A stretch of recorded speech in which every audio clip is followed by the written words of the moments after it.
Gold hub తాకట్టులో ఉన్న బంగారాన్ని విడిపించి కొనబడును. అదే రోజు ఆన్లైన్ ధరకు కొని డబ్బులు ఇవ్వబడును. నమస్తే, వెల్కమ్ టు మనం టీవీ. నేను మీ ప్రియాంకారావు. ఈ రోజు మనతో పాటు ప్రముఖ పొలిటికల్ అనలిస్ట్ అరుసుమిల్లి శ్రీనివాస్ గారు ఉన్నారు. వారితో మాట్లాడదాం.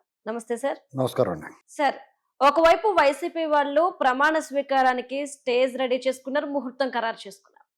కానీ మరొక వైపు సజ్జల రామకృష్ణారెడ్డి గారు మరొక మాట అన్నారు.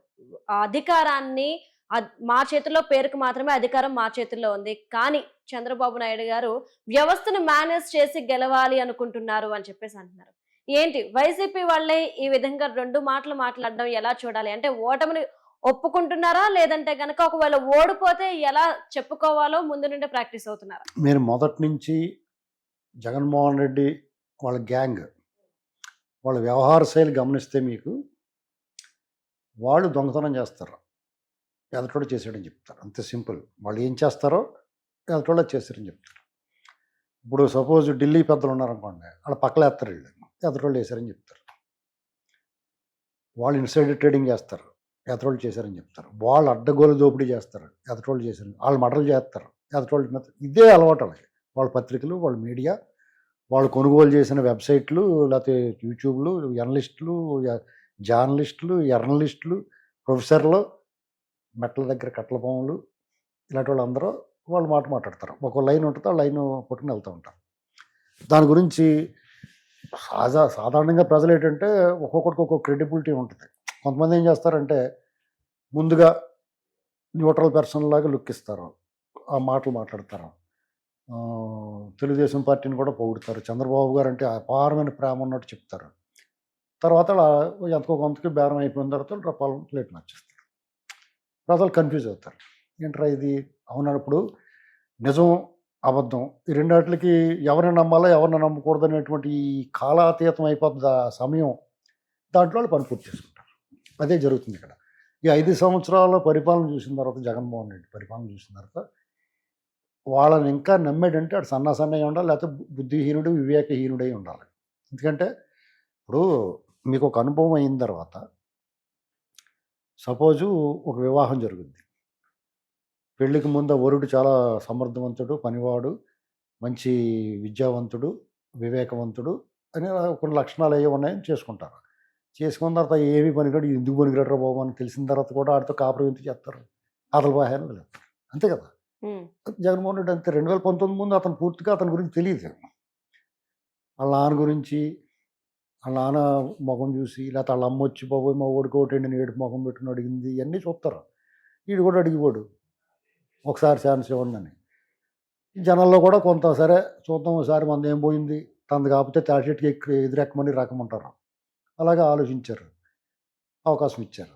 పైగా 300 మంది సాయం చేశారు. పక్కన ఉన్నవాడు సాయం చేశాడు, పైన ఉన్నవాడు సాయం చేశాడు, రకరకాల వాడు సాయం చేశారు. సాయం చేసినప్పుడు ఛాన్స్ దొరికింది.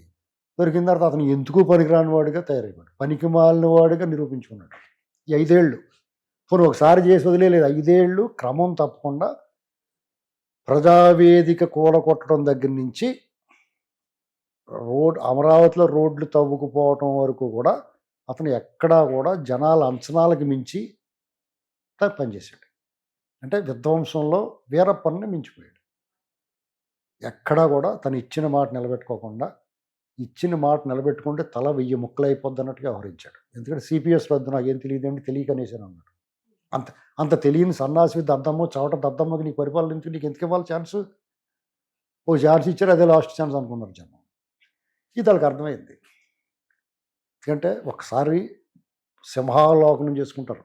చేసిన పనులన్నీ చేసేసిన తర్వాత ఇంకా పరీక్ష రాసేసిన తర్వాత ఫలితాలు వచ్చే ముందు ఎవరికైనా అప్పుడు ఆలోచించుకుంటారు. క్షవరం అయిన తర్వాత వివరం వస్తుంది. చాలామంది నాయకులు 1 ఇయర్ బ్యాక్కే వివరం వచ్చింది. వాళ్ళు కొంతమంది పార్టీ మారిపోయారు, కొంతమంది కోవర్ట్లుగా మారిపోయారు. అంటే టీడీపీ పనిచేస్తున్నారు వైసీపీలో ఉండే. అది నిజమే. ఎందుకంటే మమ్మల్ని వదిలేయాలి, మీరు మా తప్పేం లేదు, కావాలంటే మీకు ఇక్కడ ఏం జరుగుతుందో చెప్తాం, మీరు జాగ్రత్తగా ఉండండి, వీళ్ళు ఏమేమి తప్పులు చేశారో వీళ్ళకి తెలియని తప్పులు అన్నీ కూడా బయటపెట్టి చాలా విషయాలు టీడీపీ వాళ్ళ మీద విమర్శ చేయడానికి కారకులయ్యారు. అన్నీ కూడా వివరాలు చెప్పారు. ఎలా దొబ్బేశారో, ఎక్కడెక్కడ దొబ్బేశారో అన్నీ కూడా వివరాలు ఇచ్చారు.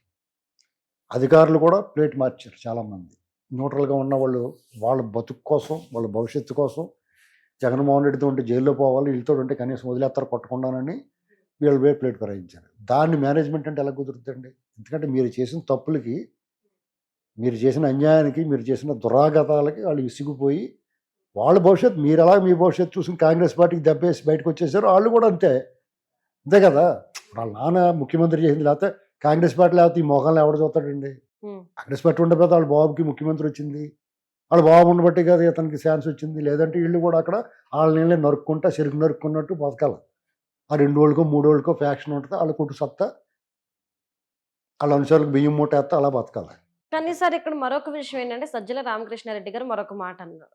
వ్యవస్థను మేనేజ్ చేస్తున్నారు కాబట్టి ఈరోజు ఈవీఎంల మిషన్లు చాలా చోట్ల జరిగాయని ఈసీఏ చెప్తుంది. కానీ ఒక్క దగ్గరది మాత్రమే బయటకు ఎలా వచ్చింది, అది కూడా లోకేష్ ఎలా బయట పెట్టారు, వాళ్ళకి ఆ వీడియో వెళ్ళింది అంటే వ్యవస్థను మేనేజ్ చేస్తున్నట్టే కదా అని చెప్పేసి అంటున్నారు. మరి దీన్ని ఎలా చూడాలి మరి? ఇప్పుడు వ్యవస్థలు మేనేజ్ చేస్తున్నారు కదా అంటే, చంద్రబాబు నాయుడు గారు నిజంగా వ్యవస్థలు మేనేజ్ చేసేవాడైతే 53 రోజుల పాటు జైలు ఎందుకుంటాడండి? పనికిమాలిన కేసుల్లో. అవునా కదా? కళ్ళ ముందు కనిపిస్తుంది కదా. అసలు జగన్మోహన్ రెడ్డి ఇన్నాళ్ళు బయట ఎందుకు తిరుగుతాడు?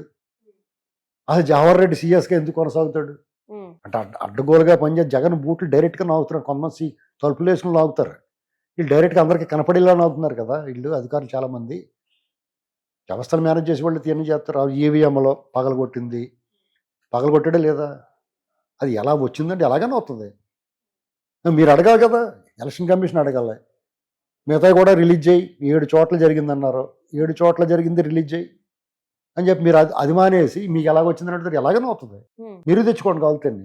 ఇప్పుడు విలేకరులు ఉంటారు మీలాగ పత్రికలు, టీవీ వాళ్ళు, మీరు పరిశోధన చేస్తారు. ఇప్పుడు పరిటాల రవీంద్రని చంపేసిన మొద్దుసీని గారు ఇంటర్వ్యూ ఇచ్చాడు అను కదా. నువ్వు ఎలాగ ఇచ్చావు ఇంటర్వ్యూ, నీకు ఎలా దొరికాడంటే ఎలాగలో దొరుకుతాడు. నీకు చేతకాంత అర్థము కాబట్టి మేము చేతనైన వాళ్ళం కాబట్టి మేము నక్సలైట్లతో ఇంటర్వ్యూలు చేస్తారు. వాళ్ళు ప్రాణాలు తెగించి వెళ్తారు లోపలికి, మీరు ఇంట్లో దాక్కుంటే ఎలా దొరుకుతారు అనే కదా. కాబట్టి చేతకారం దద్దమ్మలను ఒప్పుకోండి మీరు అంతే. ఎందుకంటే మీరు ఊరికే పోలీసులను అడ్డం పెట్టుకుని అధికార యంత్రాంగాన్ని మీరు చేశారు.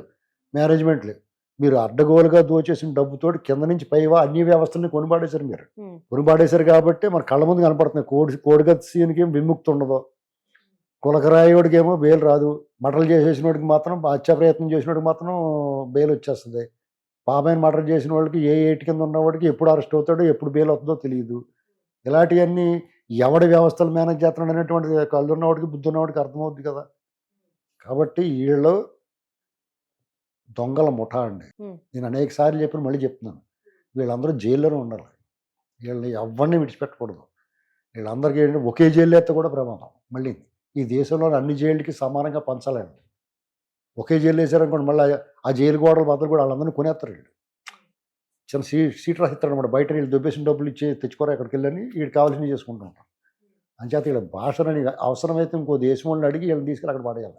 కొన్నాళ్ళు మా వాళ్ళు మీ దగ్గర పెట్టుకుంటామని నన్ను అడుగుతారు కదా, హాస్టల్లో గట్ట పెడతారు. అలా ఇంకో దేశం అడిగి అక్కడ పంపించాలండి. అంత దుర్మార్గమైన మనుషులు వీళ్ళు.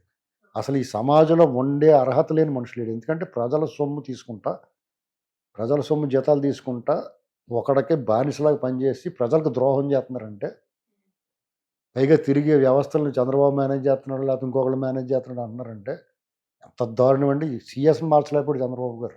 ఆయన కేసుల్లో బెయిల్ తెచ్చుకోలేకపోయాడు. ఆరోగ్య కారణాల వల్ల చావు తప్పు కన్నులు అటుపై బెయిల్ వచ్చింది. అసలు ఆయన కేసులో బెయిల్ ఏంటి, అరెస్టే ఉండకూడదు.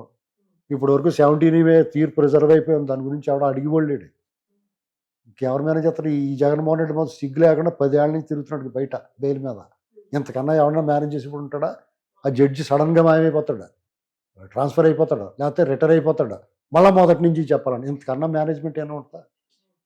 ఎందుకంటే అది మనం ఇది ఎందుకంటున్నామంటే, ఇది గాలి జనార్దన్ కేసులో ఒక డబ్బులు తీసేసుకుంటా పోయి సూసైడ్ చేసుకుంటే జడ్జి. కాబట్టి చాలా వ్యవస్థ ప్రక్షాళన జరగాల్సిన అవసరం ఉంది. అది ఎవడో పూనుకోవాలి. నాకెందుకని ఊరుకుంటే ఇంకా దేశం తగలడిపోతే ఇలాంటి దొంగోళ్ళు, ఈ దొంగోడు పట్టుపట్టాడు కదా అని వదిలేస్తే ఇంకో దొంగోడు వస్తాడు. కాబట్టి వాళ్ళు ఏం చేస్తారో తప్పులు ఎదుటి మీద నెట్టడం వాళ్ళకి అలవాటు. వాళ్ళకే ఓడిపోతున్నాం అనేటువంటి వాళ్ళు స్పష్టంగా తెలుసు. దుకాణాలు సర్దుకుని పనిలో ఉన్నారు. Okay, right. Thank you so much sir.